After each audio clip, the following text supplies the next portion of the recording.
আল্লাহ রাব্বুল আলামিন বলেন দুইটা মাধ্যম দিয়ে তোকে পরীক্ষা করব। কয়টা মাধ্যম বলেন? কয়টা মাধ্যম? আল্লাহ রাব্বুল আলামিন বলেন দুইটা মাধ্যম দিয়ে পরীক্ষা করব। কয়টা মাধ্যম?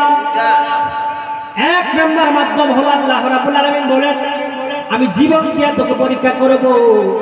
জীবন নামক মহা দৌলত দিয়া, জীবন নামক কণ্ঠ দিয়া তোর পরীক্ষা হবে শেষ।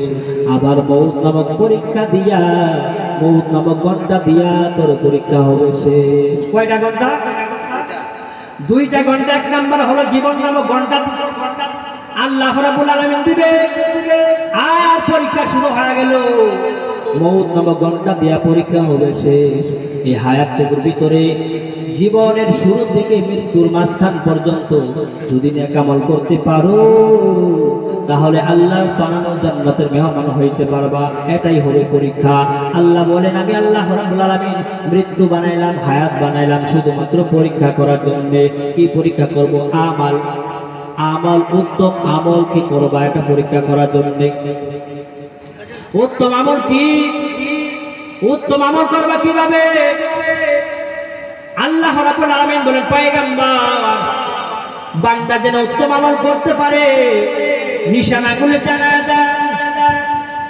আল্লাহ পাক রাব্বুল আলামিন বলে পয়গম্বর এই দুনিয়ার মানুষগুলি যদি আমি আল্লাহ পাক রাব্বুল আলামিনের ভালোবাসা পেতে চাই, দুনিয়ার মানুষগুলি যেন আপনি পয়গম্বরকে ভালোবাসে। কাকে বলেন না? কাকে ভালোবাসে? পয়গম্বরকে ভালোবাসে। আর যারা পয়গম্বরকে ভালোবাসতে চায়, ভালোবাসার স্লোগান দিলে ভালোবাসা হবে না। ভালোবাসতে গেলে পয়গম্বরের অনুসরণ করতে হবে, অনুকরণ করতে হবে। আমার নবী দাঁড়িয়ে রাখছে, আমার নবী মেসওয়াক করছে, আমাকে মেসওয়াক করতে হবে। আমার নবী জুব্বা পরিধান করতো, সুন্নতি পোশাক পরিধান করে নামাজ পড়তো, সুন্নতি পোশাক পরে। কিন্তু খানার শুরুতে দস্তরখানা পেছাইয়া খানা খাইতো, ঘুমানোর পূর্বে ঘুমের দোয়া বইলা ঘুমাইতো। এই সমস্ত আমল বিশ্ব পয়গম্বর করেছেন, আমাদের করতে হবে। তাহলে না হবে বিশ্ব পয়গম্বরের অনুসরণ। কথা বলেন ঠিক কিনা? আশেক বলে দাবি করি, মুখে দাঁড়ি নাই। আশেক বলে দাবি করি, সুন্নতের কোন ইত্তেবা নাই। আমি বড় আশেক হয়ে গেলাম, নবীর শানে গান গাই, নবীর অনুসরণ নাই। আল্লাহর নবী বলেন এরকম আশেকের দরকার নাই। আশেক কে কে ছিল বলেন? আশেক ছিল হযরত আবু বকর, আশেক ছিল হযরত ওমর, আশেক ছিল হযরত উসমান। তারা ছিল বড় বড় আশেক। কেমন আশেক? এমন আশেক ছিল পয়গম্বর কেমন ভাবে অনুসরণ করেছে। পয়গম্বরকে অনুসরণ করার কারণে তাদের দাম এত বেড়ে গেছে। আল্লাহ রাব্বুল আলামিন বলে পয়গম্বর তাদেরকে সুসংবাদ দিয়া দেন, তারা দুনিয়াতে জান্নাতের সুসংবাদ শোনায় দেন তাদেরকে, তারা জান্নাতের মেহমান হয়ে গেছে। তাদের দাম বেড়ে গেছে বলে কেন? হযরত আবু বকর অন্তরে এত মহব্বত। আল্লাহর নবী বলেন সব থেকে বেশি মহব্বত করতে হবে আল্লাহকে। মানুষের মন কয়টা? বলেন না, মানুষের মন কয়টা? মানুষের একটা মন দিয়েছেন, কয়টা মন? আল্লাহ বলেন এই মনের ভিতরে তোমরা দুইটা মহব্বত রাখতে পারবা না। হয় দুনিয়ার মহব্বত রাখো, না দিনের মহব্বত রাখো। এই দুইটা জিনিসের ভিতরে যে কোনো একটা রাখো। হয় আল্লাহ তাআলার মহব্বত অন্তরে ঢুকাও, না হয় দুনিয়ার মহব্বত অন্তরের ভিতরে ঢুকাও।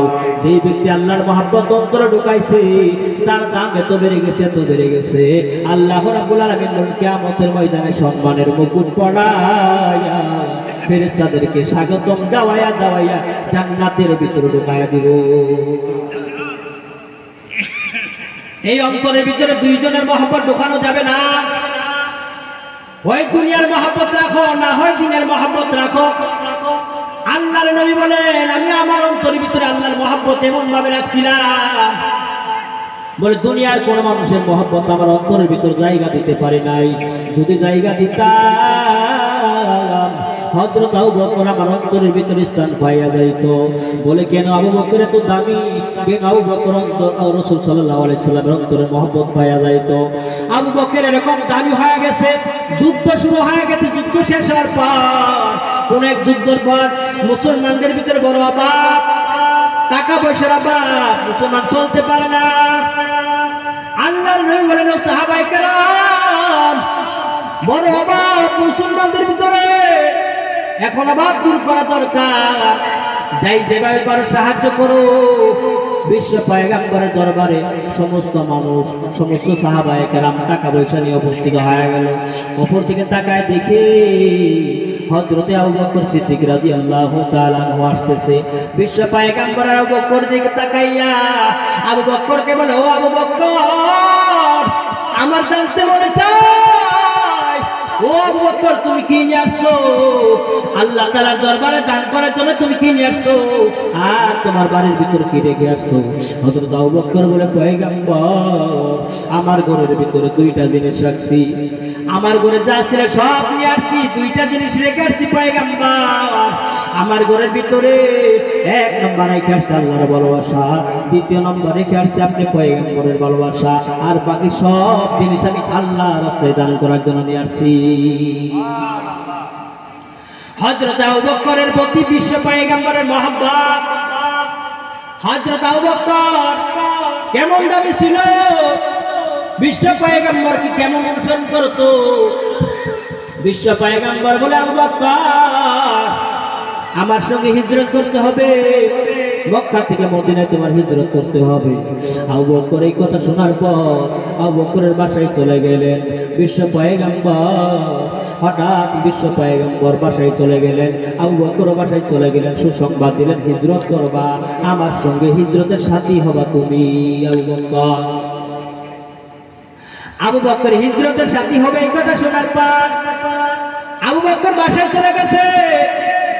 একদিন নয়, দুই দিন নয়, বেশ কয়েক মাস পর আল্লাহ রাব্বুল আলামিন বলেন, পয়গম্বর চলেন হিজরত করে, মক্কা ছাড়িয়া মদিনায় হিজরত করে, দ্বীনের কাজের জন্য মদিনায় চলে যান। হিজরতের সময় হয়ে গেছে। বিশ্ব পয়গম্বর হিজরত করার জন্য রওনা হয়ে গেল। বিশ্ব পয়গম্বর রওনা হয়ে গেল। চলতে চলতে আবু বকরের বাড়িতে চলে গেলেন। আবু বকরের বাসায় যাওয়ার পর দরজায় লক করলেন, আবু বকর বাড়িতে আসুনি। আবু বকর সঙ্গে সঙ্গে দরজা খুলে দিছে। আবু বকরের দিকে তাকায়া বিশ্ব পয়গম্বর বলে, ও আবু বকর তুমি কি ঘুমাও নাই? আবু বকর বলে, ও পয়গম্বর, যেদিন আমাকে বলছেন আপনি হিজরত করবেন আর হিজরতের সাথী হব আমি আবু বকর, ওই দিন থেকে আমি আবু বকর বিছানায় পিঠ লাগাই না। ও পয়গম্বর, যেদিন থেকে বলছেন আমি আবু বকর হব আপনার হিজরতের সাথী পয়গম্বর, ওই দিন থেকে আমি আবু বকর বিছানায় পিঠ লাগাই না, দরজা হালাল দিয়ে দাঁড়ায় থাকি।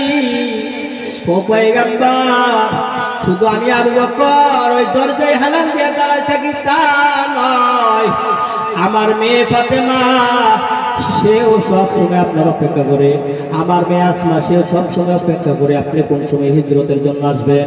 কিছু মেহমানদারি করবে, সফরে কিছু সামান আপনাকে দিয়া দিবে। এর জন্য আমার মেয়ে আসমা সব সময় অপেক্ষা করে আপনার আশায়, সেও ঘুমাই না। ও পয়গম্বর, তাকায় দেখে ওই খুঁটির কিনারে একটু উট বাঁধা, এই উটটাও দাঁড়ায় থাকে, এই উটটাও ঘুমাই না। আপনি পয়গম্বর কোন সময় আসবেন আর আমি আবু বকর বলে ডাক দিবে। ও পয়গম্বর উঠতে দাঁড়ায় থাকে, আপনার অপেক্ষা করে। ও পয়গম্বর উটটাও ঘুমাই না, আমার মেয়েও ঘুমাই না, আমিও ঘুমাই নাই। হযরতে আবু বকরের অন্তরে পয়গম্বরের প্রতি এত মহব্বত ছিল, হযরত আবু বকর এর জন্য বড় দামি হয়ে গেছে। আল্লাহর নবী বলেন, যদি আমি কোনো মানুষের মহব্বত আমার অন্তরের ভিতরে ঢোকাইতাম, তাহলে হযরত আবু বকরের মহব্বত অন্তরের ভিতরে রাখতাম। হযরতে আবু বকর এত দামি, হযরত ওমর দামি। বলে কেন দামি হয়ে গেছে? ঈমান নামক মহাদৌলত তাদের ভিতরে ছিল। দ্বিতীয় নাম্বার, পয়গম্বরের অনুসরণ তারা করতো, সুন্নতের আমল করতো, যার কারণে তারা দুনিয়াতেও দামি হয়ে গেছে, আখিরাতেও দামি। ঈমান নামক মহাদৌলত পাওয়ার পর লাভ কি, ফায়দা কি? আল্লাহ রাব্বুল আলামিন হাসরের ময়দানে সিংহাসনের ভিতরে বসবেন আর বলবেন বান্দা আয়, আমার দেওয়া পানি বুক করছো, আমার দেওয়া জমিনের ভিতরে চলাচল করছো, আমার দেওয়া সূর্যের আলো বুক করছো, আমার দেওয়া বাতাস তুমি বুক করছো, আমার দেওয়া জমিনের ফসল তুমি খাইছো। এখন প্রশ্ন বান্দা তুমি আমি আল্লাহ তাআলার গোলামি করছো কি করো নাই? এই প্রশ্নটা করবেন। বান্দার আমলনামার পাল্লা যদি হালকা হয় আল্লাহ রাব্বুল আলামিন বলবে ও ফেরেশতার দল যাও বান্দার গলায় বিড়ি লাগাও। বান্দা দুনিয়ার জমিনের ভিতরে ছিল, আমার দেওয়া ফসল বুক করছে, সূর্যের আলো বুক করছে, আমি আল্লাহ তাআলার গোলামি করে নাই, বান্দার গলায় বিড়ি লাগায়া দাও। ফেরেশতারা যাইয়া বান্দার গলায় শিকল লাগায়া টেনে টেনে জাহান্নামের ভিতরে ফেলায় দেবে। ওরে ভাই, জাহান্নাম কিন্তু সাধারণ জিনিস না, জাহান্নাম কিন্তু সাধারণ জিনিস না। এমন ভয়াবহ একটা জায়গা যার নাম হলো জাহান্নাম। বিশ্ব পয়গম্বর যখন জাহান্নামের বয়ান করতেন, বিশ্ব পয়গম্বর যখন জাহান্নামের আলোচনা করতেন, সাহাবায়ে কেরাম টপ টপ করে চোখের পানি ফেলাইয়া কান্না করত। কবিতরের জবাইকৃত কবিতরের মতো লাফাইতো, মুরগির বাচ্চার মতো লাফাইতো। বলে কেন লাফাইতো? জাহান্নামের আযাবের হয়ে। ওই হাসরের ময়দানে আল্লাহ পাক রব্বুল আলামিন সিংহাসনের ভিতরে বসবেন। ওই দিন জাহান্নামকে উপস্থিত করা হবে। বিশ্ব পয়গম্বর বলেন জাহান্নামকে একটা গর্দান দেওয়া হবে, গর্দানের ভিতরে জাহান্নামের ওই গর্দানের ভিতরে ৭০,০০০ শিকল লাগানো থাকবে। কত হাজার? বলেন না কত হাজার? ৭০,০০০ শিকল লাগানো থাকবে। এক একটা শিকলের ভিতরে ৭০,০০০ ফেরেশতা করে টানতে থাকবে। আর জাহান্নাম মাওলাকে বলবে রে মাওলা, এমন আমি ক্ষুধার্ত, এমন কিছু বান্দা তোমার ছিল যারা নাফরমানি করেছে, তোমার গোলামি করে নাই, তাদের দ্বারা আমার উদর পূর্ণ করে দাও। জাহান্নাম গর্জন করে বলতে থাকবে। আল্লাহ রাব্বুল আলামিন ওই দিন ফেরেশতাদেরকে বলে ফেরেশতার দল গলায় বেড়ি লাগাইয়া পায়ে বেড়ি লাগাইয়া টেনে টেনে জাহান্নামের উদর পূর্ণ করে দাও। সেদিন যদি যা আমলনামার পাল্লা ভারী হয়, আমলনামা যদি সুন্দর হয়, বিশ্ব পয়গম্বরের তরিকায় হয়, আল্লাহ তাআলার গোলামিটা ঠিক মতো হয়, তাহলে আল্লাহ পাক রব্বুল আলামিন ফেরেশতাদেরকে বলে ফেরেশতারা দল যাও যাও ওই বান্দার গলায় ফুলের মালা পরায়া জান্নাতের ফেরেশতারা স্বাগতম জানায়া জানায় জান্নাতে মেহমান বানায়া জান্নাতের দিকে লয়া যাইবে রাহাবারি করিয়া। এই জাহান্নামের ভিতরে বান্দাকে দেওয়ার পর কেমন শাস্তি আল্লাহ পাক রব্বুল আলামিন দিবেন? আল্লাহ রাব্বুল আলামিন বলেন জাহান্নামের ভিতরে বিভিন্ন রকমের শাস্তি আছে। এর ভিতরে একটা শাস্তি হইল বুখারী শরীফের হাদিসের ভিতরে আছে, তিরমিজি শরীফের হাদিসের ভিতরে এই ঘটনাটা বর্ণনা করেছেন। বিশ্ব পয়গম্বর বলে জাহান্নামীদেরকে একটা শাস্তি দেওয়া হবে। এই শাস্তিটা হলো ক্ষুধার শাস্তি। কিসের শাস্তি? ক্ষুধা। ক্ষুধার শাস্তি জাহান্নামী ব্যক্তিদেরকে দেওয়া হবে। এমন ক্ষুধা জাহান্নামের আগুন চতুর্দিকে ঘিরাও করে রাখবে। বান্দা আল্লাহ তাআলার দরবারে কান্না করতে থাকবে, আল্লাহ জাহান্নামের আগুন সহ্য করতে পারতেছি না রে মালিক, এই জাহান্নামের আগুন থেকে বাঁচাও, না হয় জাহান্নামের আগুন থেকে বাঁচাও, না হয় আমাদের ক্ষুধা লাগছে, খাদ্যের ব্যবস্থা করে দাও। আল্লাহ পাক রব্বুল আলামিন বলে ফেরেশতার দল বান্দা খাদ্য চাই, বারবার কাকুতি মিনতি করতেছে, যাও বান্দার খাদ্যের ব্যবস্থা করে দাও। আল্লাহ রাব্বুল আলামিন ওই জাহান্নামীকে খাদ্য হিসাবে জাক্কুম ফল, কাঁটাযুক্ত ফল এনে দিবে। ক্ষুধা তার এত বেশি থাকবে, বান্দার ক্ষুধা এত বেশি থাকবে, কাঁটাযুক্ত ফলটা সে খেয়ে ফেলবে। গলার ভিতরে ঢোকার পর এদিক ওদিক কাঁটাটা বেড়ে যাবে, বান্দার যন্ত্রণা বেড়ে যাবে। আর মালিককে বলবে মালিক জাহান্নামের আগুনের তাপটা সহ্য করতেছিলাম, ও আল্লাহ খাদ্য খাইলাম, গলার ভিতরে কাঁটা বেঁধে গেল, এই কাঁটার যন্ত্রণা এত বেশি মালিক সহ্য করতে পারতেছি না মালিক, এই জাহান্নামের শাস্তি থেকে বাঁচা। হঠাৎ করে বান্দার মনে হবে দুনিয়াতে খাদ্য গলার ভিতর রাখলে পানি পান করলে কাঁটা সরে যাইত, এখন চিন্তা করবে একটু পানি যদি পান করি মনে হয় কাঁটাটা চলে যাবে। আল্লাহর দরবারে ফরিয়াদ করবে, আল্লাহ গলার ভিতরে কাঁটা আটকে গেছে, পানি দাও, আর পানি দাও। বারবার ফরিয়াদ করে বলতে থাকবে, আল্লাহ পানি দাও। এই কাঁটার শাস্তি, কাঁটার শাস্তি বুক করতে পারতেছি না মালিক, একটু পানি দাও। আল্লাহ রাব্বুল আলামিন ফেরেশতাদেরকে বলে, ফেরেশতারা দাও, যাও বান্দাকে পানি পান করে দাও। জাহান্নামের তলদেশ থেকে নাপাক পচা গলা পানি বান্দাকে এনে দেওয়া হবে। টকবক করে ফুটতে থাকবে গরম পানি। ওই পানি পার পর বান্দার তৃষ্ণা তো বেশি বেড়ে যাবে। বান্দাই গরম পানি পান করবে। পান করার পর বান্দার গলার ভিতর দিয়ে যখন ভিতরে পানিটা ঢুকবে, ভিতরে যা কিছু আছে নারী বুড়ি সব বলে পায়ে ফল দিয়ে বের হয়ে যাবে। এটা হলো জাহান্নামের শাস্তি। আর যদি জান্নাতে হন, আল্লাহ পাক রব্বুল আলামিন স্বাগতম দিয়া ফেরেশতাদেরকে বলে, ও ফেরেশতার দল, বান্দার গলায় ফুলের মালা পরাও আর জান্নাতের ভিতরে স্বাগতম দিয়া দিয়া লয়া যাও। ফেরেশতারা স্বাগতম দিয়া দিয়া জান্নাতের ভিতরে লয়া যাইবে। ওই জান্নাতের মেহমান বানায়া লইবে। ওই জান্নাতীরা জান্নাতের ভিতরে এমন ভাবে থাকবে, আল্লাহ পাক আল্লাহর পয়গম্বর বলেন, এই জান্নাতটাকে আল্লাহ রাব্বুল আলামিন এত সুন্দর করে বানাইছে। কেমন সুন্দর করে বানাইছে রে মুমিনের দল। আল্লাহ রাব্বুল আলামিন বলেন, এই জান্নাতটাকে আমি এত সুন্দর করে বানাইলাম, মানুষ কখনো কল্পনা করে না জান্নাত এত সুন্দর। জান্নাতের নিয়ামতগুলি আমি আল্লাহ পাক রব্বুল আলামিন এত সুন্দর করে বানাইলাম, মানুষ কখনো কল্পনা করে নাই। বিশ্ব পয়গম্বর বলেন, মানুষের চোখ জান্নাত দেখে নাই, ফেরেশতারাও জান্নাত দেখে নাই। আল্লাহ রাব্বুল আলামিন এত সুন্দর করে জান্নাতটাকে সুন্দর করে সাজায় রাখছে শুধুমাত্র আল্লাহ তাআলার বান্দাকে হাদিয়া দেওয়ার জন্য। এই জান্নাতটা কত সুন্দর। জান্নাতের ভিতরে জান্নাতি মেহমান প্রতিদিন আসরের পরে কুসরির ভিতরে বসবে, চেয়ারের ভিতরে। জান্নাতের গাছগুলি থাকবে, এখন তো গাছ মাটির দিকে গোড়া, মাটির দিকে না গোড়া, নিচের দিকে গোড়া। আর জান্নাতের গাছের গোড়াগুলি থাকবে উপরের দিকে, শাখা প্রশাখা থাকবে নিচের দিকে।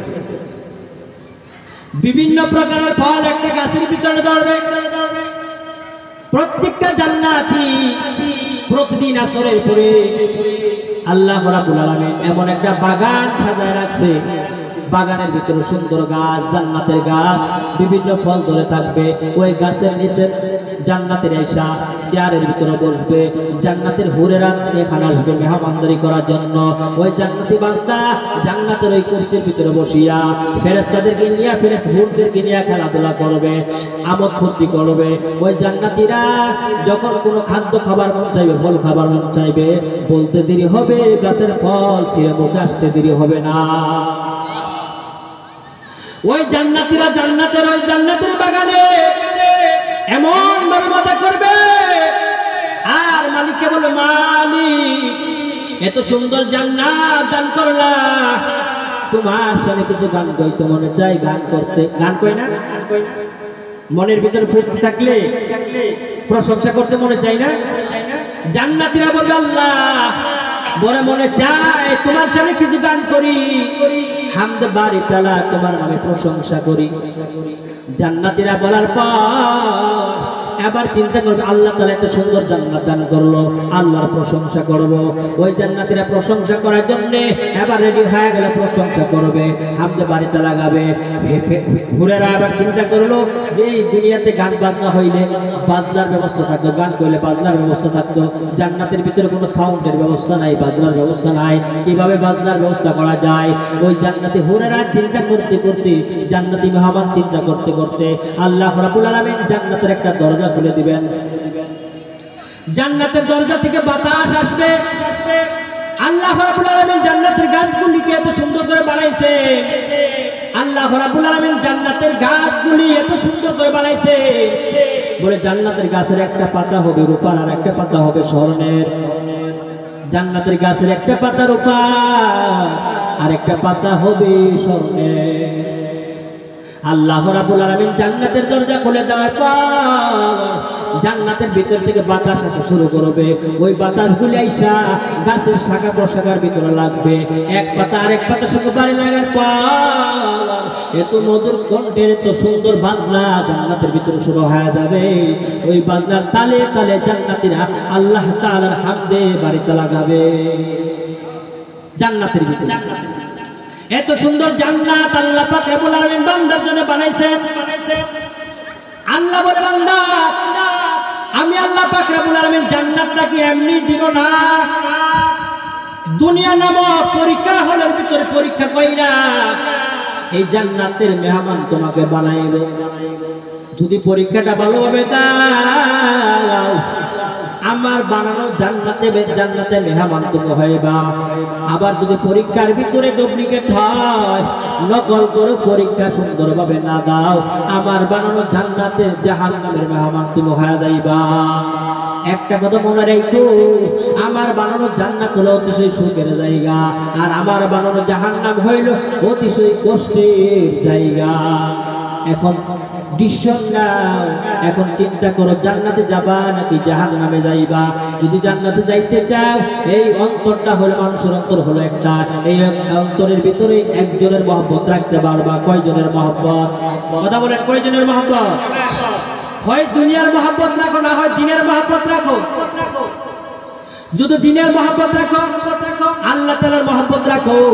আল্লাহ তাআলার মহব্বতের পাশাপাশি রাসূলের অনুসরণ করতে হবে, রাসূলের মহব্বত করতে হবে। এই দুইজনের মহব্বত যখন তোমার অন্তরের ভিতরে থাকবে, ঈমান নামক দৌলত যখন থাকবে, আল্লাহ রাব্বুল আলামিন সন্তুষ্ট হইয়া আল্লাহর বানানো জান্নাতের মেহমান তোমাকে বানায় দিবে।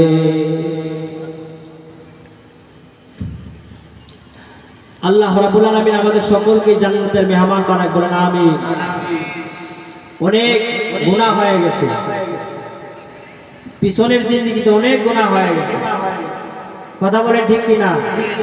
অনেক গুনাহ হয়েছে, চিন্তা করে দেখেন, অনেক গুনাহ করছে আমরা, অনেক গুনাহ করেছি। তওবা করি, আবার তওবা শেষ হয়ে যায়। কথা বলে ঠিক কিনা? অনেক গুনাহ হয়ে গেছে। এখন এই জান্নাতের বাগান থেকে তওবা করে যাবেন, মিথ্যা কথা বলবেন না, আল্লাহ তাআলার গোলামি করবেন রাসূলের তরিকায়। সকলেই করবেন তো, হাত উঠান, আল্লাহকে দেখেন, আল্লাহ আমরা তোমার গোলাম হব, রাসূলের তরিকায় আমল করব ইনশাআল্লাহ। আল্লাহ যেন আমাদের সকলকে কবুল করে। এ জীবনে না করিলাম বন্দেগী, গুনাহ করে কাটাইলাম জিন্দেগি। কথা বলেন ঠিক কিনা? এ জীবনে না করিলাম বন্দেগী, গুনাহ করে কাটাইলাম জিন্দেগি। তওবা করে আবার তওবা ভাঙ্গিলাম, তওবা করে